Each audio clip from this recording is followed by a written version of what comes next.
లక్ష్మీదేవి భూమి మీదకి రావడానికి భయపడి విష్ణుమూర్తిని వేడుకుంది.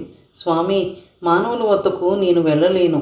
వారు లోపులు, బద్ధకస్తులు, విచ్చలవిడితనం ఎక్కువ. కొంచెం సంపద చేతిలో ఉంటే చాలు, నా అంతవాడు లేడు అంటారు.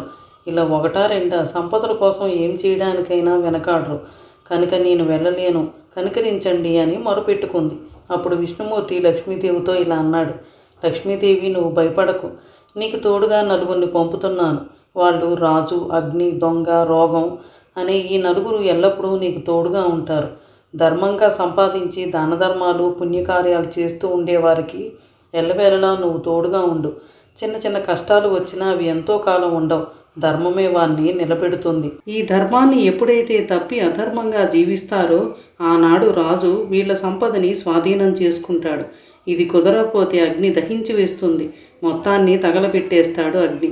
ఇక్కడ నుండి తప్పుకుంటే బంధువులు, స్నేహితులు, సుతులు, పుత్రికల రూపంలోనో లేక దొంగల రూపంలోనో వచ్చి వాణ్ణి సర్వం హరించేస్తారు.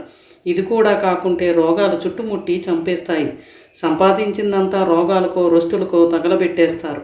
ఇలా ధర్మం తప్పి ప్రవర్తించిన వారిని పైన చెప్పిన 4 కూడా ఒక్కోసారి పట్టేయవచ్చు. కనుక నువ్వు నిర్భయంగా వెళ్ళి ధర్మం ఎక్కడ ఉంటుందో అక్కడ క్షేమంగా ఉండు. ధర్మం తప్పిన నాడు నలుగురు నీకు తోడుగా ఉంటారు అని వరమిచ్చి పంపించాడు.